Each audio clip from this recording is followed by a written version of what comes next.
Hey everybody, it's a great day. This is Gavin Mehl. We got Cryptorick back on with us today for the third time, and we're going to go through some of the topics today. Are going to be Bitcoin X, Bitcoin SV rebranding, Teranode, Elon Musk, X app, numerology, Gematria, CZ of Binance, Roger Ver, some of the PsyOps, the rebranding, Passover numerology, backing up your keys, the importance of backing up your keys, the Electrum SV wallet, Rock wallet, CentB, hardware wallets, and also, of course, the Craig Wright versus the Craig Wright appeal decision and the Phoenix magazine. Rick, welcome back. How you doing?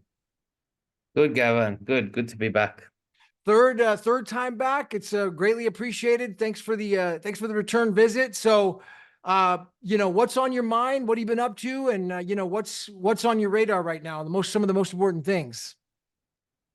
Yeah, so I've been a busy bee doing some research into Teranode, the wallets, and what BSV could be rebranded to. So it led me on a search to discover that BSV was actually tethered. And in my mind, when something is tethered, it can be manipulated in price and that kind of thing. And we've seen that.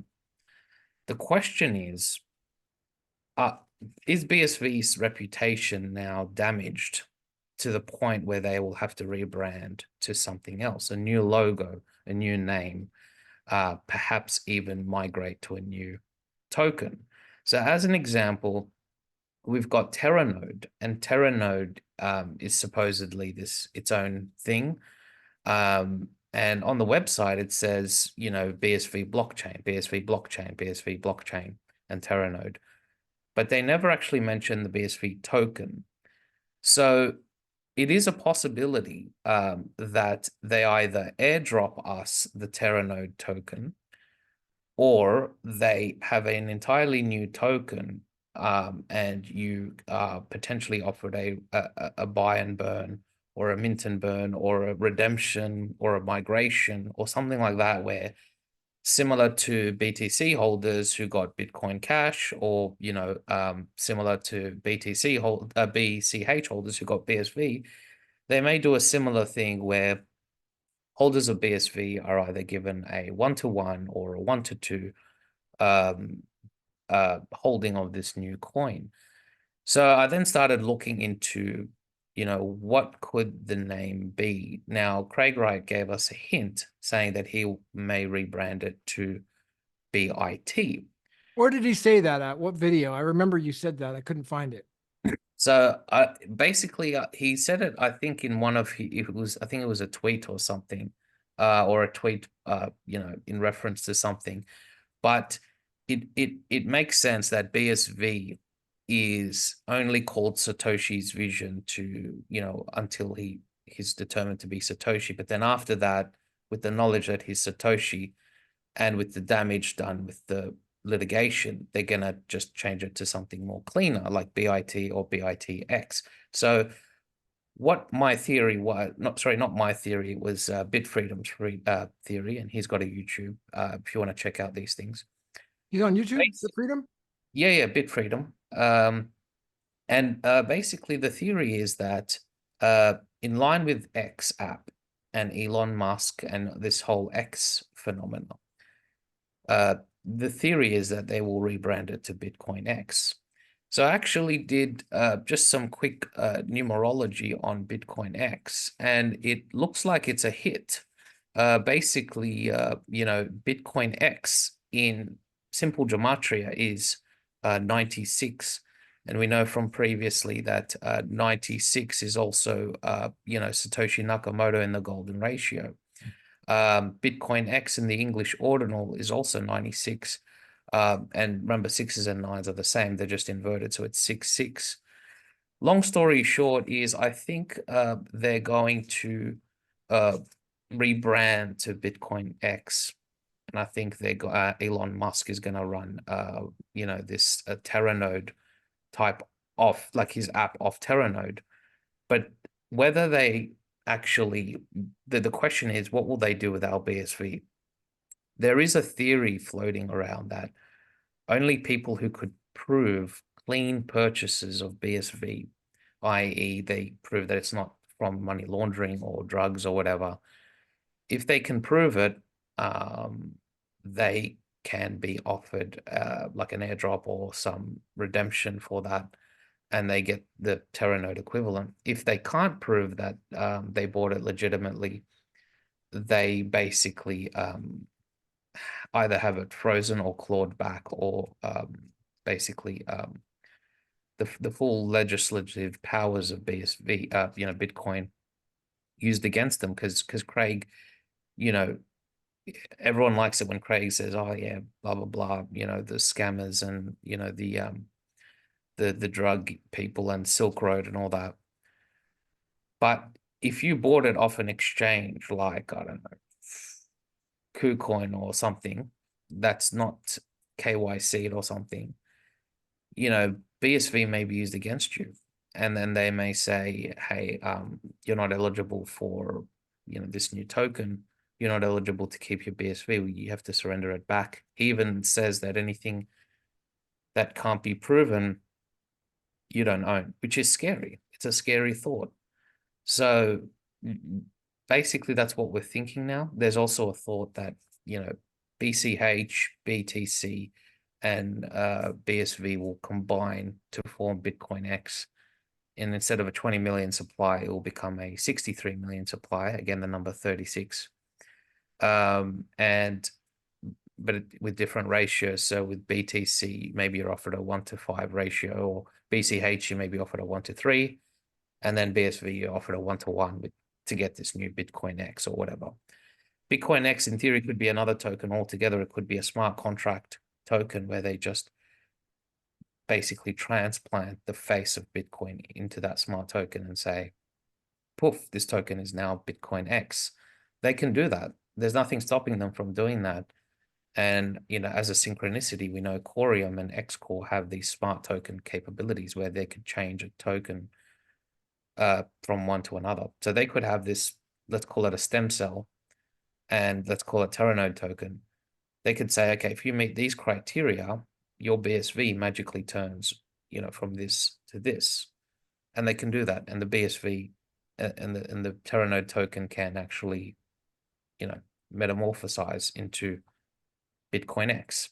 So these are just some thoughts. Again, it's not 100%, but I just can't see them not rebranding BSV. And the question is, what are they going to rebrand it to? And how is it all going to work with Teranode? Because we assume that we're holding the Teranode token.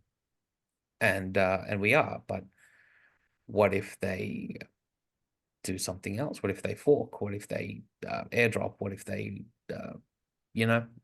that kind of thing. Teranode token. So you think that there's a possibility that could be and what makes you believe, or what makes you think that there's going to be a Teranode token?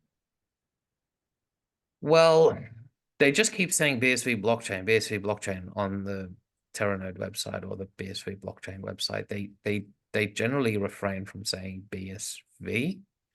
We know BSV is used as a transaction, but suppose, let's just say for argument's sake, suppose tomorrow they say, hey, Teranode's actually feeless. You don't actually need BSV to do your transactions, but there still needs to be collateral, right? So they still need a token, and they could, in theory, make it feeless.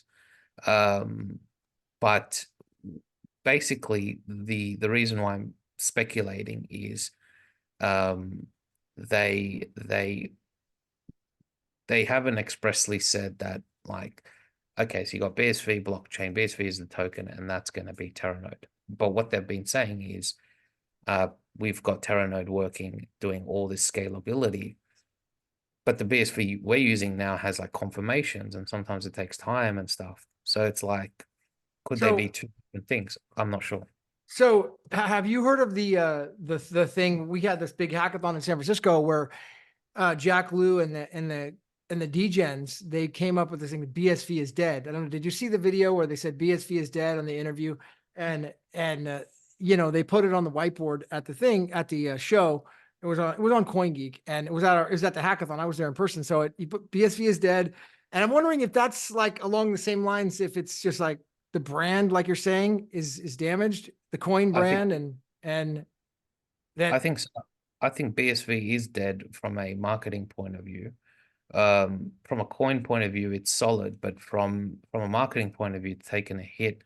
And the only way I can see this being reconciled is if they delist all the USDT tether pairs with BSV and then subsequently rebrand.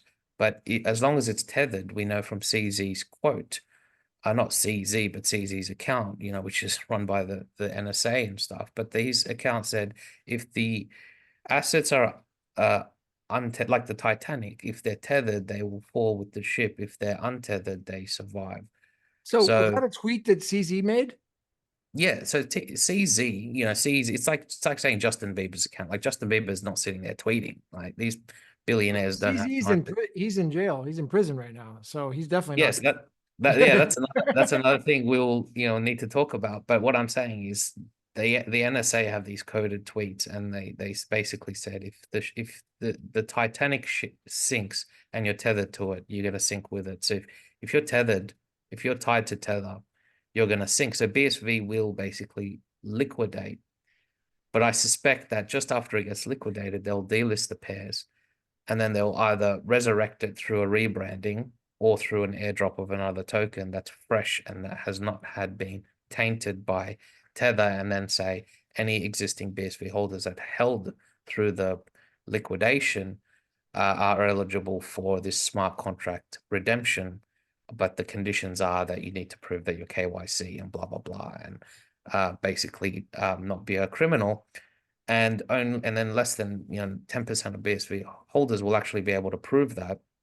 So one way you could actually do it is you could, in theory, move it to Rock Wallet, get it KYC'd, and then move it out to a wallet with Mm. a logbook, and also prove basically that you bought it with legitimate funds back to your credit card, blah blah blah.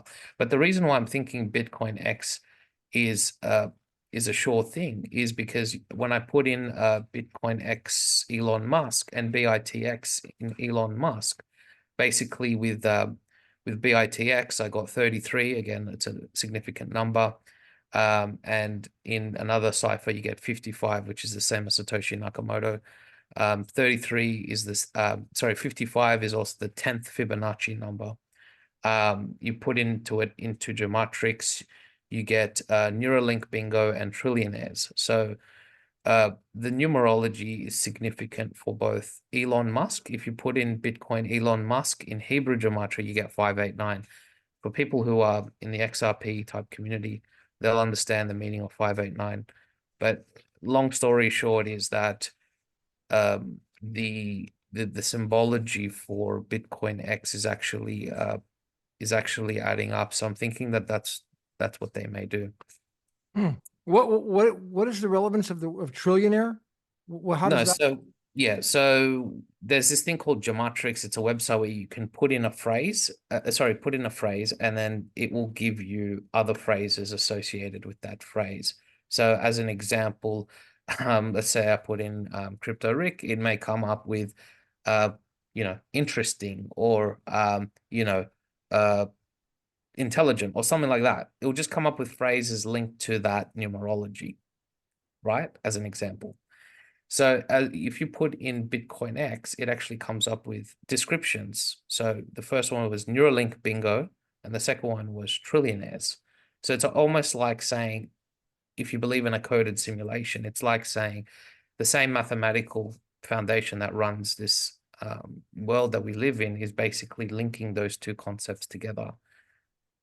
I don't know if that makes sense. It does, yeah. What website is that? It's Gematria. called Gematrix, Gematrix. So if somebody was interested, they could be like, "Hey, let me put this word in there," and they could search Yeah, that, yeah, see you what it can says actually about it.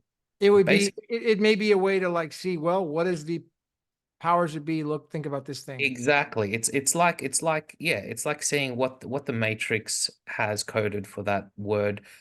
Think about it, like everything in the universe has a golden symmetry, or a phi, or a pi. Like you look at the shell I on the mean, beach. they wrote a book a long time ago called the Bible Code, and then the Yeah, Bible was even coded through numbers. This guy wrote a very detailed book on it. So I mean, yeah. That's Yeah, what it is. that's It's the same code that's in the Bible code. It's the same code that runs the supersymmetry in objects, nature, the spirals, the angles, that kind of thing. It's all mathematical. So we use that same concepts to then apply that to cryptocurrency, and that's why the golden phi is important. And uh, the golden phi is featured in the Economist magazine, which we could you talk know, about. just to give you a little pat on the back. At the hackathon in San Francisco, there was a gentleman named Matt, and he came up to me. He actually did a presentation there at the hackathon, and he was focused on Age of Aquarius. It was a spiritual, and he and I had a long conversation at dinner, and he was like telling me about how he studies the same stuff you do, all the gematria, all the numbers. He knows this stuff inside and out. That's his like specialty. And he was like, basically saying that each one of these things that you were saying were dead on, like from each of these predictions and each of these things. I mean, I don't have any way to reference it myself. So I know from talking with him, it was very insightful. And I don't have his last name, but maybe I should do a show with him sometime, but you'd really. Yeah, look, when I started, and I didn't start that long ago, into this stuff. I was horrible at it. I was like clueless, and I'm not that good at maths either. I'm actually pretty terrible at maths. So, but just with practice, and then you watch how other people do it, and then you start trying it yourself. That's all it is, just self-experimenting, and then you eventually get the hang of it. You know what to look for. You look for prime numbers, Fibonacci numbers, things within the golden pi and phi ratios, and then just certain words, come up. And so Bitcoin X is 96 and Satoshi Nakamoto is 96. So, that's a significant finding. But anyway. Okay, so you wanted to CZ. What's the story with him? CZ. Yeah. Finally. So Now he's in jail and he's apparently. So he's in jail, Yeah. right? So he's not actually in jail. So what happens is, okay, what you do is you get let's say the NSA hires 10,000 people, they're all sitting on their bums. Instead of them doing nothing, right? They get a lot of them to do what I call field work. That is, become a public face. They're given a mission, they're given an identity, similar to Born Identity, and they say, go and do this PsyOp for us. And your PsyOp may be to be the bad guy, like Sam Bankman-Fried, or you can be, the hero, like, Craig Wright, or you could be, Bitcoin Jesus, like Roger Ver. And they're given these fake names, and we know they're fake because if you again run them through Gematrix and run them through the Gematria, you will know that they're fake names. So what they do is they make him the bad guy, right? So then they add a problem, and then once they add the problem, they'll come in with the solution that they're already pre-prepared, and then that person, they'll say, "Oh, we dealt with him. He's in prison." Well, he's not. He's just chilling somewhere. And this gets obviously deeper. They use clones, deep CGI fakes and that kind of stuff to show them in prison or whatever, but they're not actually in prison. And then they'll say, okay, that's done and dusted. And in the public size, they got restitution, but they didn't. That person was just a scapegoat the whole time. The people that run FTX and CZ and Binance are not, a bald-headed guy called CZ. It's a complicated NSA deep state thing tracking to certain billionaires who I'll not name. But basically, they hire these frontmen and say, hey, you be the face, because I don't want to be the face. I want to stay in the shadows and run it secretly.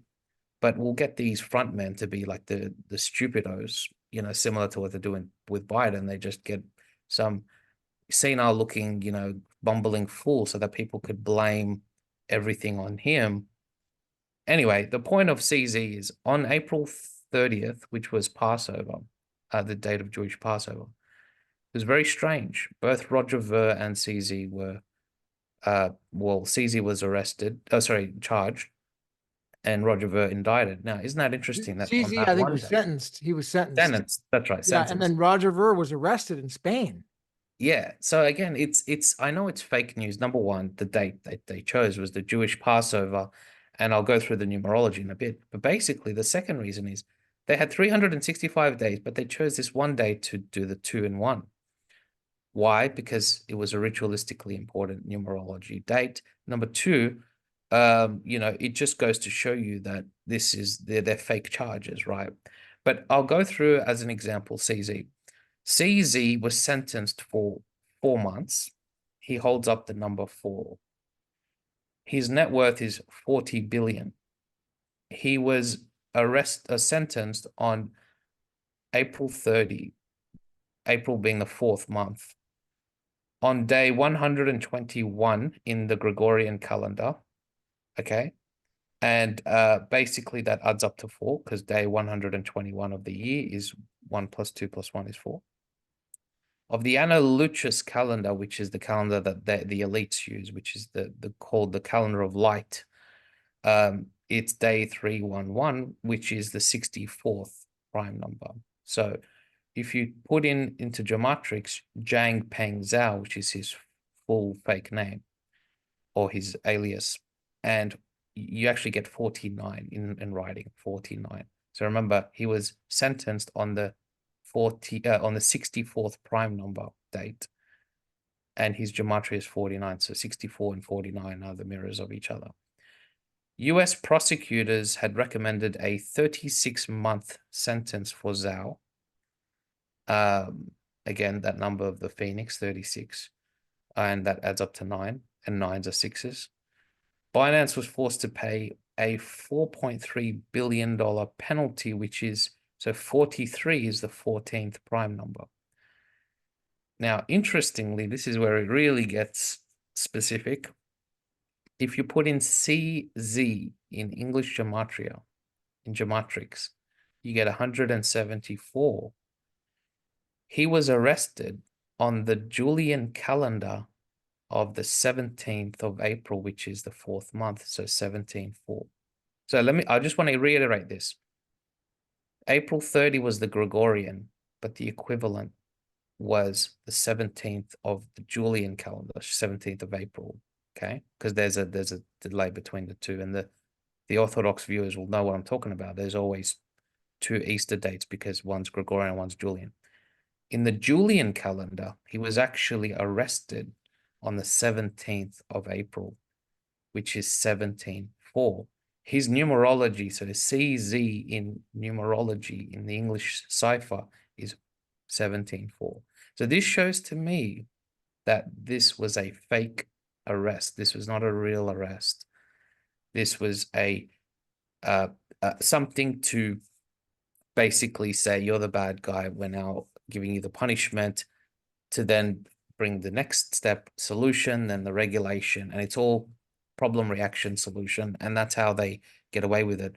And they'll say, oh, because of the FTX fallout, which they caused, or the Binance fallout that they caused, then here's this heavy-handed solution, which is regulation, the stable coin, blah, blah, blah, which they already had planned as part of the central bank digital currency, as part of the beast system, as part of the tracking and surveillance. This was their plan all along. So these guys, CZ, Sam Bankman-Fried, Roger Ver, they're all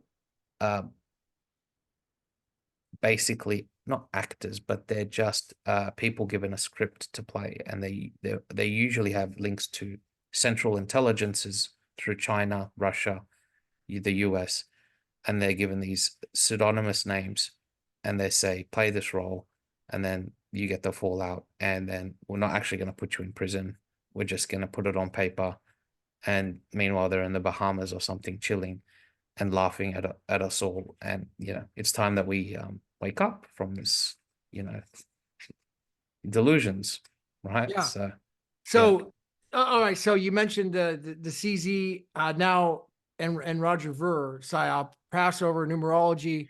All right. Now, all right. Well, mentioned about a stable coin. What stable coin are you talking about? You mentioned that they have a stable coin or something. What is? okay, so basically, they're gonna want to release a solution to the problem of stable coins. So there's a couple of things that they will do.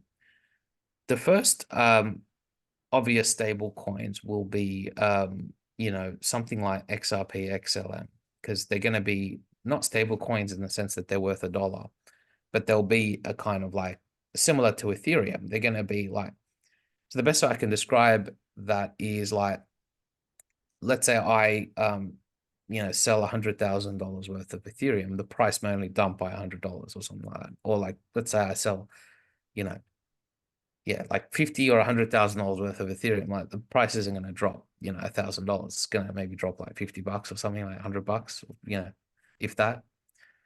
So the way that we use Ethereum now is like a stable coin. It's just there for transactions and basically stability. We don't want something where the price is going to be impacted every time we buy and sell. So that's what XRP and XLM are. They're basically going to be glorified Ethereum type stable coins where you'll use it maybe for gas, and just if you want to make a large purchase or a large sell order, that liquidity token will be able to absorb. But basically what I think the true stable coin will be is this is now going to another field, which is Proton. Basically Proton have what they call a basket of stable coin currency. So instead of basing your value of $1 based on one thing, you have it on the value of 4 stable coins. So it's a stable coin of a stable coin. And if one depegs, the other 3 then correct the value back to $1 again. And then that one that depegged can then be replaced with another stable coin. So that stable coin is called XMD, which I think is the rainbow currency that is referred to. They could also bring out their own other stable coins. I think there'll be a lot of stable coins. Cello, for example, have a stable coin. But I think both Tether and USDC will collapse. Okay. But I think USDC possibly may recover, being backed by federal treasury or something like that. But Tether will see a mortal blow, and then they'll form regulations around that. So you think that XMD is going to be the rainbow currency? Is that what's the rainbow currency? So basically there's always predictive programming about the rainbow. The rainbow follows the rainstorm, the flood, the storm, the tribulations, right? And so the rainbow follows after. And interestingly, Metallicus or Proton's colors are actually rainbow. So for those that don't know, basically Ripple have secretly funded another company, and that company is actually creating its duality. So you've got XRP, but you've also got its inverse, which is XPR, which is Proton. They also have the first regulated loan product called Loan, LOAN. And long story short, that intends to be the first regulated loan product on the cryptocurrency market because it's got on-chain KYC, and you can't buy it, and it's untethered, and it's, think of Compound and Maker, but fully regulated and feeless blockchain. So if it's is that one of the only untethered things? You're saying that this loan is not tethered, so I mean it's not based on Tether. Basically, yeah. So loan is one of the few untethered assets. XCore is the other one. XCore is like the Codius of the XRP Ripple system, but in disguise. So both XCore and Loan are actually untethered, meaning they don't have tether pairs, and you can only buy XCore with XRP, and you can only buy Loan with the XMD basket, and you can only do that once you've KYC'd not only your wallet, but every purchase, every transaction you make is also KYC'd. So the future is not having a wallet that's KYC'd, because then you could then send that transaction in theory to an un-KYC'd wallet, right? And that transaction could be money laundering or something. The future is actually every transaction you make is not only pinged to your IP address, it's pinged to your identity. So there's difference between off-chain KYC and on-chain KYC. So having a wallet that's KYC'd is insufficient. In the future, every transaction has to be KYC'd. Proton's already doing this, right? And the creator of Proton actually funded the Cryptocurrency Act of the bill in America, and few people know that he worked with Gematria and the Stellar and Dogecoin projects. So he's very close with Elon Musk. So in my channel, I talk about how Bitcoin X, Proton, Xcore, and Ripple will basically work with Teranode and Nchain to create the new financial system. Who's close to Elon Musk? They all are. So the CEO of Proton, Marshall Hayner, Jed McCaleb, the CEO of Stellar Lumens, and then you've got Brad Garlinghouse, David Schwartz, the CEO and CTO of Ripple, and then you've got Craig Wright and Nchain. So they're all in on it together. There's no separation, although he will want to enhance the illusion of separation. In reality, it's the same hidden hand, the same NSA, the same people that have worked on this for decades to prepare this system meticulously. It's all going to be integrated into AI. And this is another thing. Ripple have already built the first autonomous AI DEX, and it's called a DAX, DAX, not a DEX, DAX, DAX, Decentralized Autonomous Exchange. In the future, it's not going to be a simple just whatever DEX, it's going to be AI driven. And this is where Xcore comes into the picture, because it's going to power this AI type smart contracts. But anyway, that's another conversation. Super cutting edge information, man. I mean, it sounds like really way outside the box from the standard, BTC conversations that people have on the internet. Oh, BTC and the price and all these things. Like, this is like very cutting edge, man. So thank you for that. It sounds like you brought up Craig Wright. So what the heck is going on with Craig Wright? Why haven't we heard anything from him? People are want to know what's going on. Yeah, he's basically getting ready for his appeals. And we had talked last time about the appeals, and we mentioned that it was a possibility, and I think it's a guarantee. I think Judge Mehl will come out with a bad outcome, and Craig Wright will have 21 days to appeal from the notice and the judgment, and I think he's being quiet because he's basically preparing the appeal and what he's going to say and all that kind of stuff. We know that an appeal is necessary because, again, they don't want people in retrospect coming back and saying, hey, we actually, this was not due process, and this was actually insufficient evidence, and and then take it to an appeal, or like they want to exhaust all options so that when the legislation is finally based on that, they can look back and say it's tight. No one can challenge it in the future. So Craig Wright's probably being quiet because he's ready for the appeal.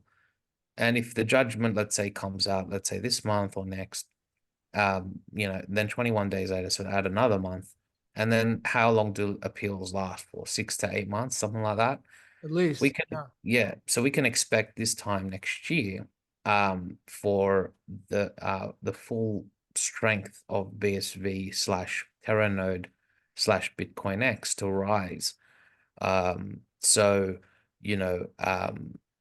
anticipate when the debt clock maybe hits 37 trillion, think that the dominoes will start to fall. But we have to be mindful of what Craig's after. Craig insists that you have to have a digital identity registering your keys prior, and that gives you ownership. And he keeps mentioning Silk Road and stuff, but this is a 0.001% representation of all people. And it's not fair to make a rule based on what 0.0001% of people do with their money and money laundering and that kind of stuff and drugs. The reality of what he's actually trying to do is set a precedent such that everything that you do or say in the future will be linked to your identity. And you can't just say, oh, that was someone else, or, I gave my keys to someone else. They're going to say, no, it's tied to your identity. And so that's how they're going to get you in the future. That's how they're going to pin you in the future, because they're going to say it's your IP address, your digital ID, your KYC, your face that came up.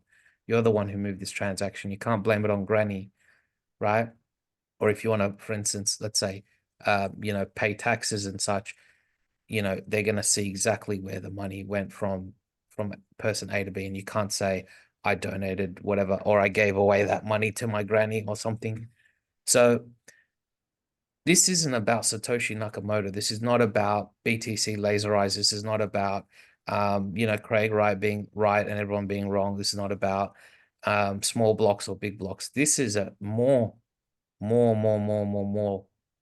overarching than that. This is about the future surveillance credit score system, which they're currently trying to implement the legal framework for, so that in the future they'll say this precedent allows us, basically, if you hold cash above, if you hold above X amount of money, with no digital ID to prove it, you don't own that money. It's as simple as that. So anyone holding non-KYC'd wallets, hardware wallets, whatever wallets, doesn't matter what coin it is, they're going to say that's illegal money. And just, they're going to say even touching it, even moving a coin is an act of terrorism. And that's sad, but that's where it's going. Wow. So if somebody bought BSV on an exchange without KYC, let's say, for example, then you're saying that guy, he has it over there. If he doesn't, what can he do? What can he do? What could someone do if they did that? If they got BSV or Bitcoin XV or this coin, any of these coins without KYC, what can they do? Papers, please. They're going to ask, just like in Nazi Germany, they're going to ask for your papers. So they're going to ask you, where did you buy it? Which funds did you use to buy it? Did you were those funds from your savings, or where did you get that funds from? So if I'm a BSV holder and I want to prove that I bought this legitimately, I would keep a thorough logbook of the exchange that I bought it off. I would keep a logbook of how I funded that exchange, the bank statements. I'd keep a copy of all of this. And then where possible, I would use Rock Wallet temporarily, not permanently, temporarily, to move it in, to say, okay, now it's in my name, and then move it out and then say, this is a verified record of my transaction, moved from a KYC account to this other account, and I've got the logbook. And then eventually when KYC comes out, you can just KYC that holding account. But what I'm saying is that this is going to get a lot of people, because a lot of people are thinking, I'm just going to hold my my BSV and cent B or whatever, and I'm just going to hide it there, and 10 years later I'm going to emerge and become a millionaire, and it's not happening. You're basically going to be stopped by multiple regulations, not just lack of KYC, but basically, how do you prove? The other thing is, let's say an EMP was to occur tomorrow, right? Everything gets wiped out, all electronics, your bank statements, your your KuCoin statements, your MEXC, everything wiped out. How are you actually going to prove that this wallet is yours? Seriously, it's a serious question. How are you going to prove that that's your wallet? You can't. Unless you either KYC that wallet or you've got papers that basically show the trail before the EMP. And I think that's what they're going to do. They're going to wipe everyone out. And they're going to say, oh, look, that crypto you have. Oh, sorry, it's not valid anymore. But I bought it. It's here. Look, I can move. It doesn't matter. This law that Craig Wright precedented, which the whole world will adopt, they'll say, sorry, that we don't recognize that. That's illicit wallet. There's no KYC, undeclared.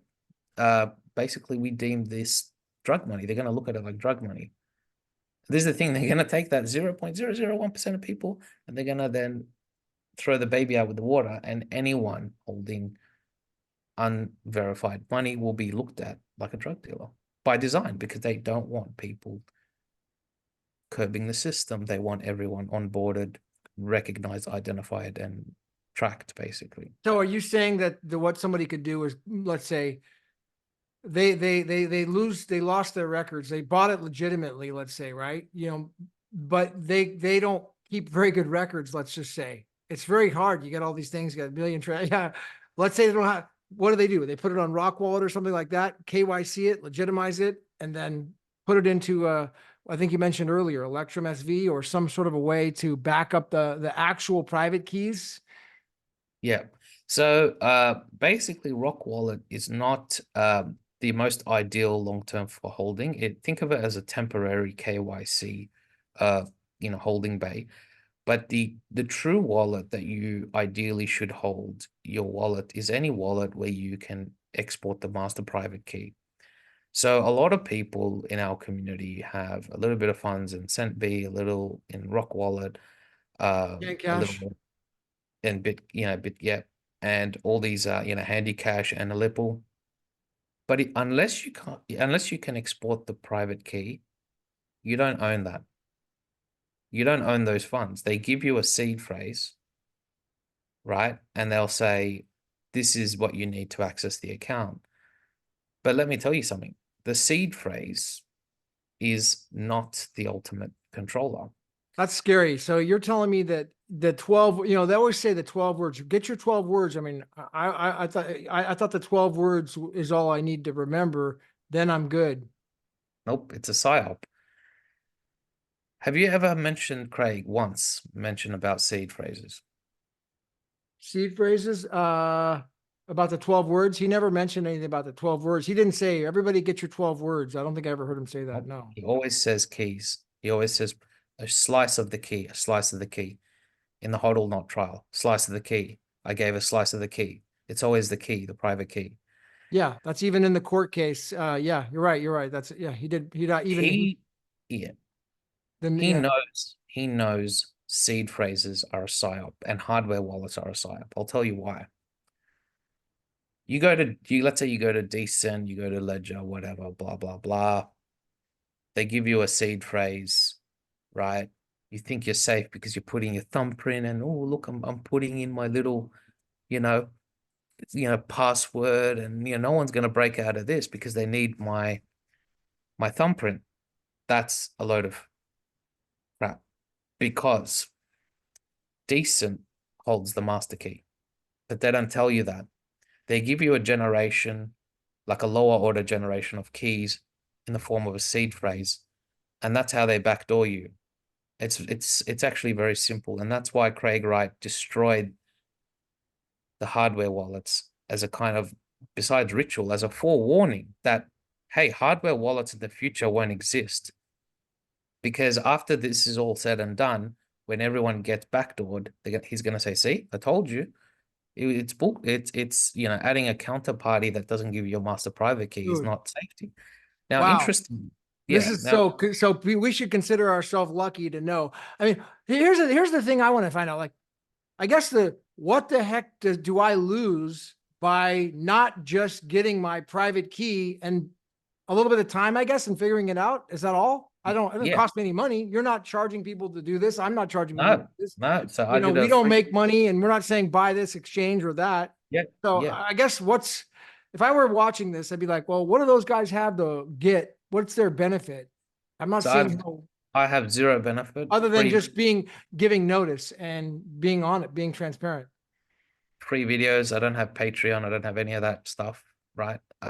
So my information is purely for information. But isn't it interestingly that when you go to Electrum, because I know a lot of viewers are on Electrum, there's a warning that comes up in your face. Warning, your wallet is not backed up, or back up your account. But it never actually tells you how to do it. It comes up with a warning. You see it, back up your wallet, but they don't actually tell you how to do it. Because then when you click it, it doesn't actually tell you. In my video, I actually show how to back up your account, where to find your master private key, how to write it down, how to then export the private and public keys and the addresses of each, because you've got a master private key, which is the key that controls the whole house, and then you've got individual address keys, which are like the keys to every door individually. So you've got a grand key, and then you've got the lesser keys. All right. Basically, in Electrum, it's possible to collect all of that. Whereas with Rock Wallet, they don't give you the option to export your public key. Just sorry, 1 second. 1 second, sorry. Yeah, let's pause for a moment. Sorry, just Okay, I'm gonna link, and Rick, I'll link your video. Everybody in the audience, I'll link the video on how to do Electrum in the description, so you can watch the how-to. Because I got to learn how to do it myself. I'll be doing that and watching that. So you were saying, Rick, about Electrum and then Sendbit hard wallet. Yeah. So basically, if you read the terms and conditions of Rock Wallet, they basically say that any issues, bankruptcy, whatever, they basically can legally, recover those costs without any compensation. So people need to read the terms and conditions, and every wallet that has an inbuilt exchange has a counterparty risk through exposure. So Tether exposure, USDC exposure.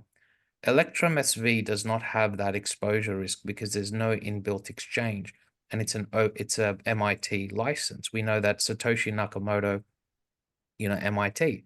So it's interesting to me that Electrum has an MIT license, but Rock Wallet is its own entity. Now the Rock Wallet CEO came out on Twitter and said, your seed phrase is a generation of your master key, but then why isn't it called a master seed phrase? Why is it called a master key? It's a master for a reason. It trumps even the seed phrase. It trumps anything else.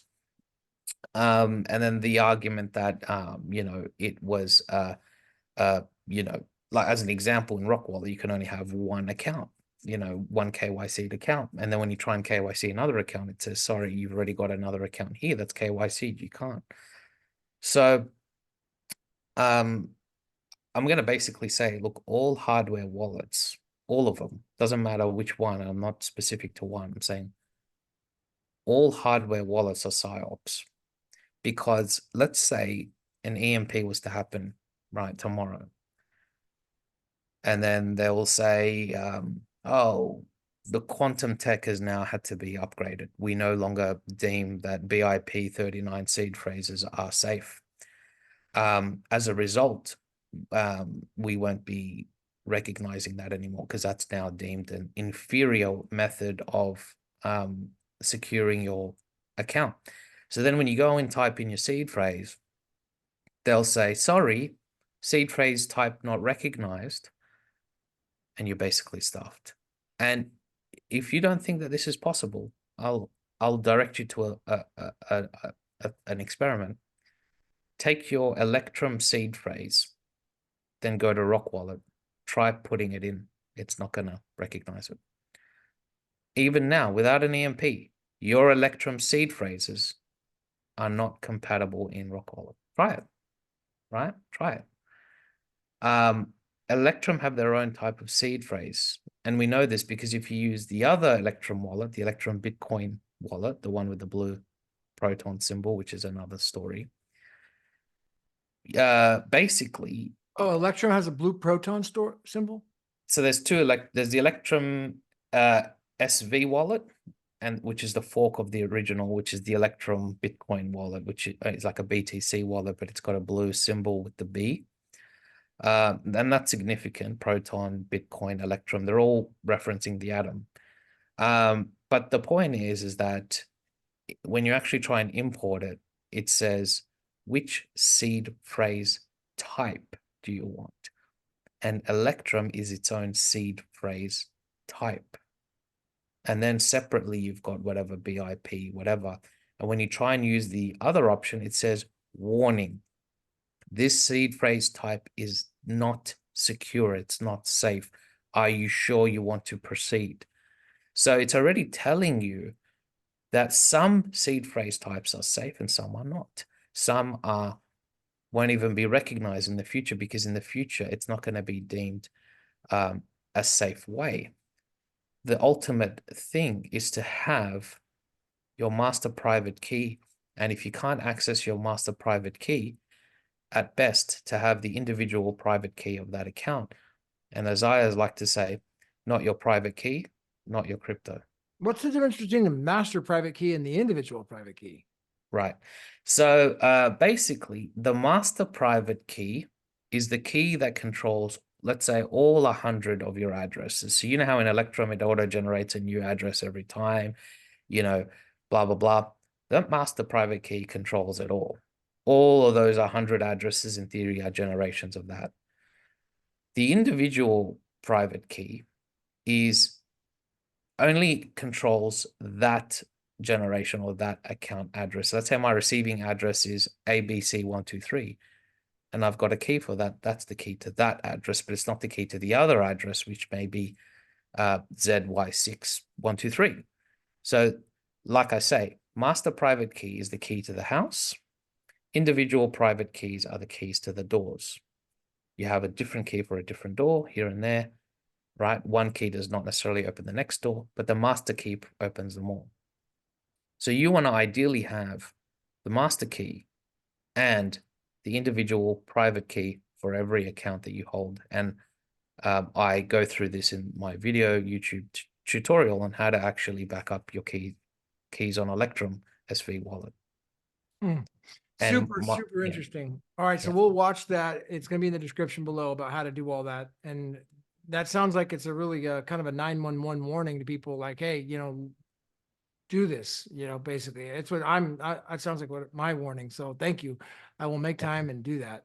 All right, you did a video recently on you did a bunch of videos, or we've talked last about the Phoenix magazine and the 1988. They put that magazine out there from the what was it, Economist magazine, and now it seems like you mentioned that they have more versions than one from the Phoenix magazine. So what did you find out? When you do a quick background on the magazine first for people. Okay. Okay. So for people that know that not privy, there's basically a magazine that was published, The Economist, in 1988, featuring the symbol of a phoenix, which is the American bald eagle, right? The American eagle is not the original symbol of America. It was the phoenix before it was changed to the Before eagle. 1902, it was the Phoenix. There's some old images of that. That's right.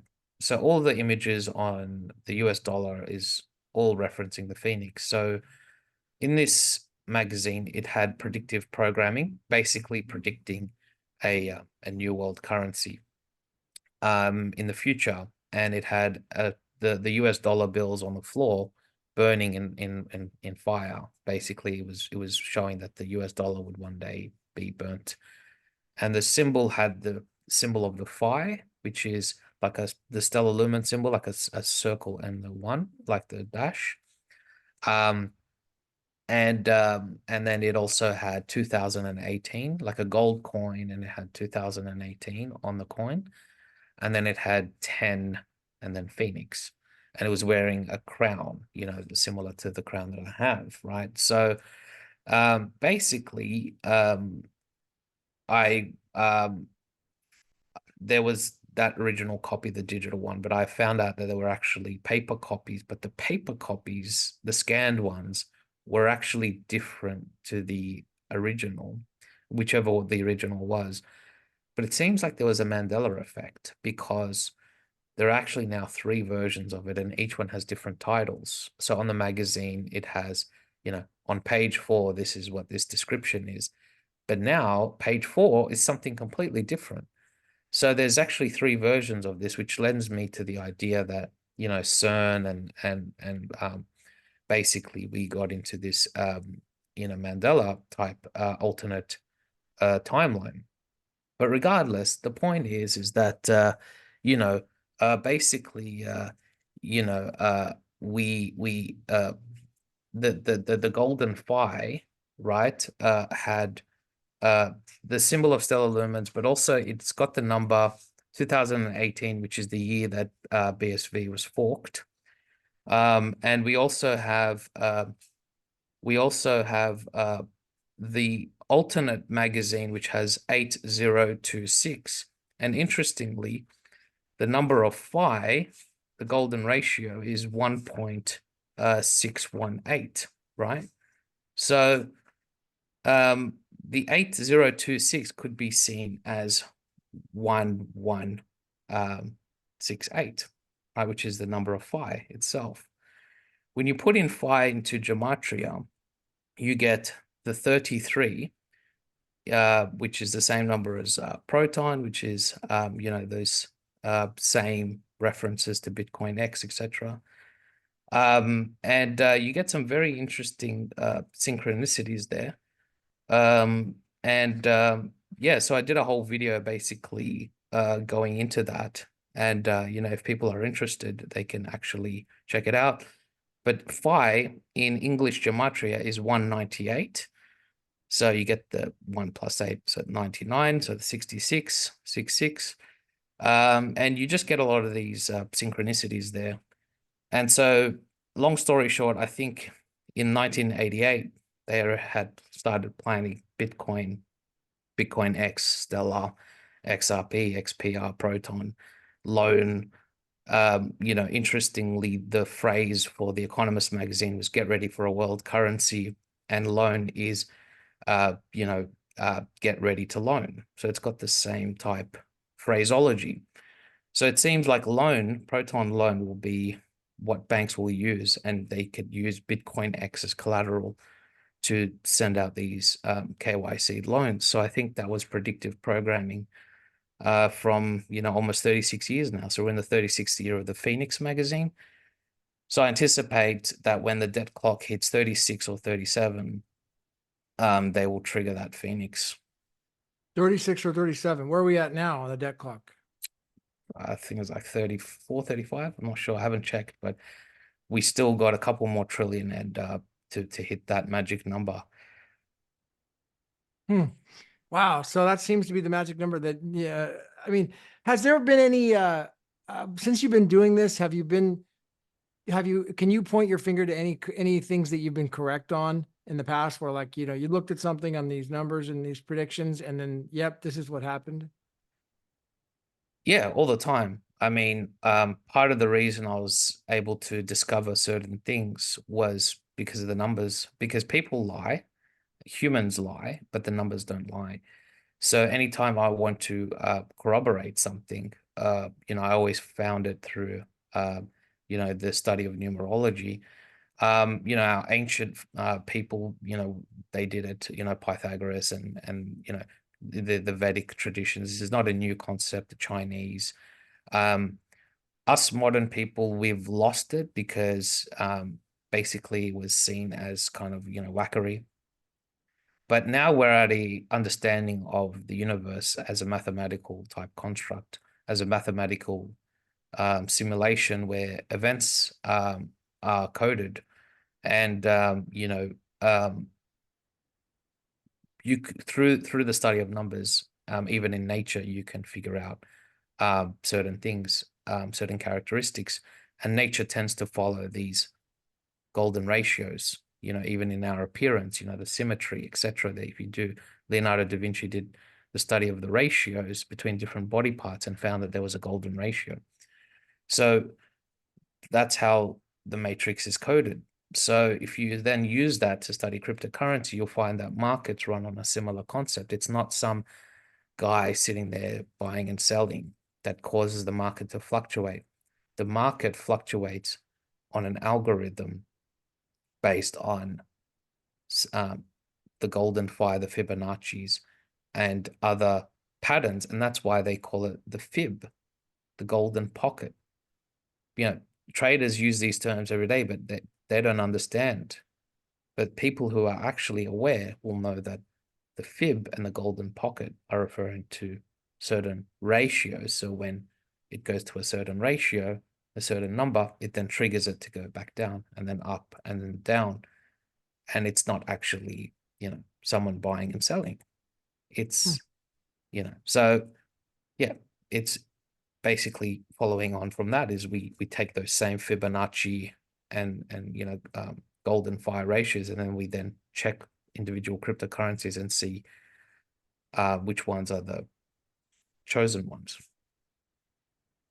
Sounds like similar to it sounds like similar to the market cycle. There's a chart out there that if you look at this cycle, it's always the same cycle. It's like Wall Street market cycle cheat sheet. And it's this cycle of the thing going up all the way down. And then after it goes all the way down the bottom, everybody sells. And up here they buy, right? And then it goes back up again. That seems to be the same cycle that you're mentioning. It sounds like. So, well, all right. We had Bitcoin X, BSV rebranding potentially. I'm going to be in London next week, so I'm excited to talk to those guys. Teranode, Elon Musk, XApp, numerology, CZ, Roger Ver, the PsyOps, and everything. Electrum SV and Bitcoin SV and Rock Wallet, Phoenix Magazine, and of course Craig Wright's appeal. So, anything else you want to add before we wrap up? I mean, where can people find you, and anything else you want to add in? Yeah, so my YouTube is Cryptocurrent. And basically, if you're interested in finding out all the things we talked about, you can come visit my channel. Otherwise, I think we covered it all. Yeah, I think we've covered it all. And the main thing is to secure your keys, secure the right wallet, because I think that's going to lead people. Keep a logbook, keep a paper trail and an electronic trail of all the things that you bought, bank statements. Because when they come knocking, papers, please, you won't be caught naked. Sounds like a freaking safe bet. I mean, better to be safe than sorry. It sounds like there's no reason not to have your records. I mean, great tip, man. Thank you, Rick. So thanks for coming on. Love to do it again sometime. We'll see you at the top. Thank you, everybody.